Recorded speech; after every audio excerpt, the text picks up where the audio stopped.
Hello friends, कैसे हैं आप सब। आप सभी का आपके अपनी YouTube channel sociology with Sangeeta में मैं संगीता स्वागत करती हूं।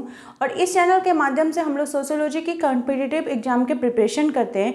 आज जिस टॉपिक को मैं आप लोगों के पास डिस्कस करने के लिए आई हूं वो है आपका झारखंड टेट 2024 का सोशियोलॉजी के सिलेबस को हम लोग कंप्लीट डिस्कशन करेंगे और देखेंगे कि कितने यूनिट्स जो है वो आपको पढ़ने के लिए बोले गए हैं और उन यूनिट्स में कौन कौन सा पूरा सब टॉपिक दिया गया है वो पूरा डिटेल्स एक्सप्लेनेशन के साथ आज के वीडियो में आप लोगों को मैं पूरी जानकारी दूंगी। इसलिए आपकी ये वीडियो जो है बहुत ही ज़्यादा आप लोगों के लिए इन्फॉर्मेटिव होने वाली है। तो वैसे स्टूडेंट्स जो झारखंड टेट की तैयारी कर रहे हैं और वो 6 to 8 की तैयारी सोशल साइंस से कर रहे हैं तो उनको आपका सोशियोलॉजी पढ़ने के लिए भी बोला गया है। तो एक बार आप लोग सिलेबस को देख लीजिए और इसकी आपकी कंप्लीट जो तैयारी है वो मैं आप लोगों को इसी चैनल के माध्यम से करवाऊंगी। अगर आप पेड ग्रुप से जुड़ना चाहते हैं तो ज़रूर मुझे जो कॉन्टैक्ट नंबर दिया हुआ है आप उसमें कॉन्टैक्ट करके मुझसे जुड़ सकते हैं।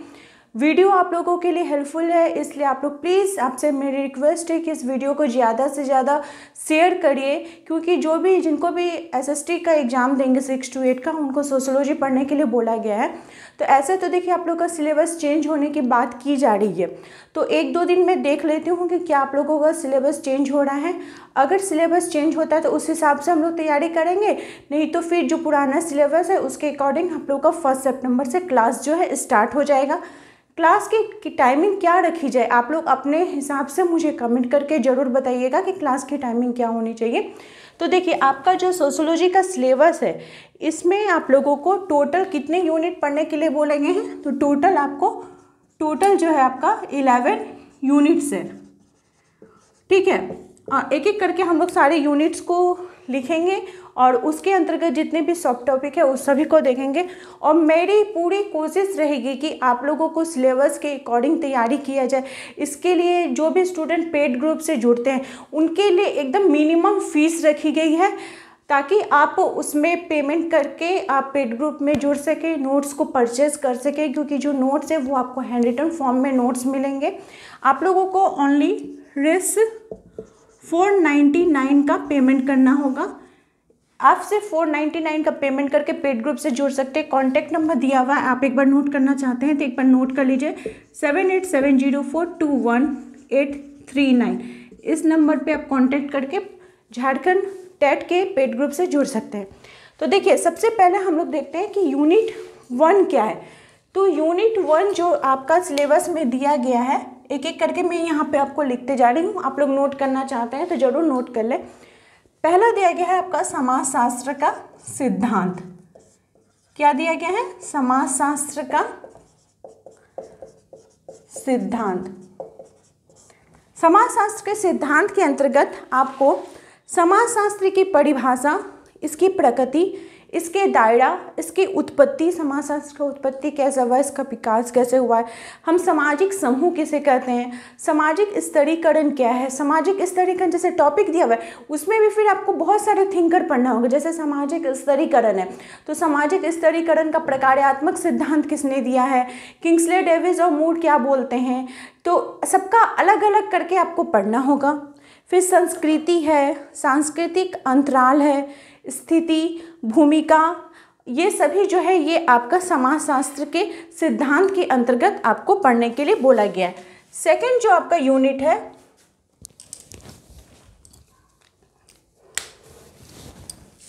सेकंड यूनिट है आपका शास्त्रीय समाजशास्त्रीय विचारक। क्या है? शास्त्रीय समाजशास्त्रीय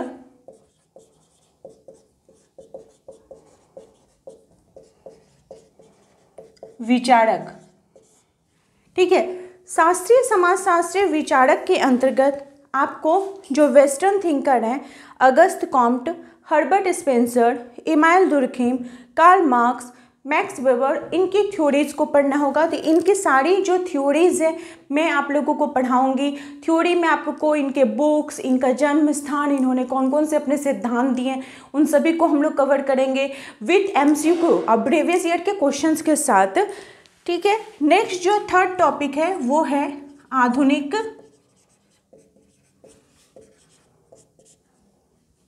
भारतीय विचारक। आधुनिक भारतीय विचारक के अंतर्गत आपको G.S. घुरियर, जिन्हें प्रथम भारतीय समाजशास्त्री के नाम से भी जाना जाता है, A.R. Desai, R.K. Mukherjee, N.K. Bose, Srinivas, B.R. Ambedkar और इरावती कर्वे का जो नातेदारी संबंध है उन सभी को, इन सारी की आपकी थ्योरी करवाई जाएगी और MCQ करवाई जाएगी और इन सभी को आपको पढ़ने के लिए बोला गया है। तो देख रहे हैं कि एक एक टॉपिक के अंतर्गत फिर कितने सारे आपके सब टॉपिक निकल के आ रहे हैं। फोर्थ जो आपका यूनिट है वो है भारत में समाजशास्त्र। भारत में समाज, ठीक है। फोर्थ आपका टॉपिक क्या दिया हुआ है? भारत में समाज। भारत में समाज के अंतर्गत आपको गांव, कस्बा, ग्रामीण शहरीय संपर्क, संस्था, जाति, वर्ग, शक्ति, जो कमजोर वर्ग है, दलित वर्ग है, इन सभी से रिलेटेड संविधान में कौन कौन से प्रावधान किए गए हैं उसको पढ़ना होगा। आदिवासियों के संदर्भ में पढ़ना होगा, अल्पसंख्यक, क्षेत्रवाद, संस्कृतिकरण, इन सभी को आपके जो फोर्थ यूनिट है भारत में समाज, उसमें आपको दिया गया है। फिफ्थ जो आपका यूनिट है वो है समकालीन भारत में सामाजिक समस्या। समकालीन भारत में सामाजिक समस्या, ये आपका दिया गया है। तो इसके अंतर्गत आपके अल्पसंख्यक आ गए, आपके दलित वर्ग आ गए, फिर जैसे महिलाओं की जो समस्या होती है, बेरोजगारी, दहेज प्रथा, इन सभी को, बाल श्रम, इन सभी के टॉपिक आपके समकालीन भारतीय सामाजिक समस्या के अंतर्गत आएंगे। सिक्स्थ आपका यूनिट है विकास एवं परिवर्तन का समाजशास्त्र। विकास एवं परिवर्तन का समाजशास्त्र। विकास एवं परिवर्तन का समाजशास्त्र, इसमें आपको जो विकास एवं परिवर्तन का समाजशास्त्र है, तो इसका अर्थ क्या होता है, इसके कारक कौन कौन से हैं, समाजशास्त्र में जो परिवर्तन है उसके विभिन्न रूप, आप सामाजिक विकास से क्या समझते हैं, सामाजिक प्रगति क्या है, क्रांति किसे कहते हैं, सामाजिक परिवर्तन के जो विभिन्न सिद्धांत है, जैसे विकासवादी सिद्धांत हो गया, मार्क्सवादी सिद्धांत हो गया, पश्चिमीकरण का सिद्धांत हो गया, चक्रीय सिद्धांत हो गया, कौन से थिंकर कौन से सिद्धांत को दिए हैं, इन सभी को हम लोग कवर करेंगे। फिर आपका जो परिवर्तन हो रहा है उसमें आधुनिकीकरण का क्या प्रभाव पड़ा है, विकास का अर्थ क्या है, इसके विभिन्न पैटर्न क्या है, इसके दृष्टिकोण क्या है, सभी आपको इसी टॉपिक के अंतर्गत पढ़ना होगा। जो आपका 7th नंबर आपका यूनिट है वो है ग्रामीण समाजशास्त्र। ग्रामीण समाजशास्त्र, ग्रामीण समाजशास्त्र के अंतर्गत आपको ग्रामीण समाज की प्रकृति, दायरा, इसकी विशेषताएं, ग्रामीण परिवार कैसी हैं, जैसे विवाह प्रथा हो गया, नातेदारी प्रथा हो गया, जो आश्रम व्यवस्था होगी, इन सभी को पढ़ना होगा। जाति व्यवस्था, पंचायती राज व्यवस्था, भारत में ग्रामीण विकास के लिए समय समय पे कौन कौन से योजनाएं बनाई गई हैं, झारखंड में कौन कौन सी योजना है, सेंट्रल में कौन कौन सी योजना है ग्रामीणों को विकास के लिए, इन सभी को पढ़ना होगा।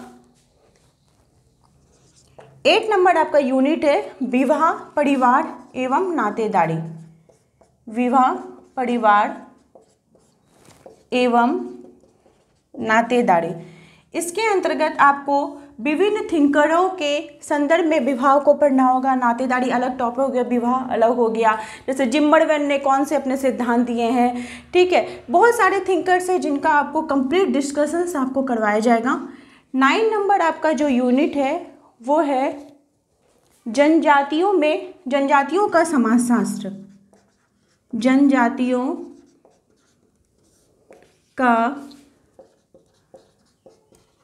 समाजशास्त्र, इसके अंतर्गत आपको झारखंड की जो जनजातियां हैं उनके संदर्भ में पढ़ना होगा, उनको पूरा डिटेल्स आपको देखना होगा, उनके विवाह प्रथा कैसी है, उनका रहन सहन कैसा है, उन सभी को। यूनिट 10 है आपका अनुसंधान पद्धति। अनुसंधान पद्धति आपको पढ़ना होगा, इसकी क्रियाविधि, इसके अंतर्गत साक्षात्कार, ये सभी आपको देखना है। 11 नंबर जो आपका यूनिट है वो है शहरी समाजशास्त्र। इसके अंतर्गत गांव, नगर, कस्बा, इन सभी के जो इम्पोर्टेंस पॉइंट है उसको आप लोगों को डिस्कशन करवाया जाएगा। इसलिए मैं आप सभी से बोल रही हूँ कि इस चैनल के साथ आप लोग जुड़े रहिए। आप लोगों को सोशियोलॉजी की टेंशन लेने की ज़रूरत नहीं है, इसकी कंप्लीट क्लासेस आपको इसी चैनल के माध्यम से करवाई जाएंगी। साथ ही साथ वैसे स्टूडेंट्स जो पेड ग्रुप से जुड़ना चाहते हैं, पूरा सिस्टमेटिक वे में नोट्स को परचेस करना चाहते हैं, थ्योरी को पढ़ना चाहते हैं, क्योंकि बिना कॉन्सेप्ट के तो आप क्वेश्चन सही कर नहीं सकिएगा, तो उसके लिए सिर्फ आप 499 का आप पेमेंट करके इस नंबर पे आप पेड ग्रुप से जुड़ सकते हैं। मेरे चैनल के साथ बने रहने के लिए आप सभी का धन्यवाद।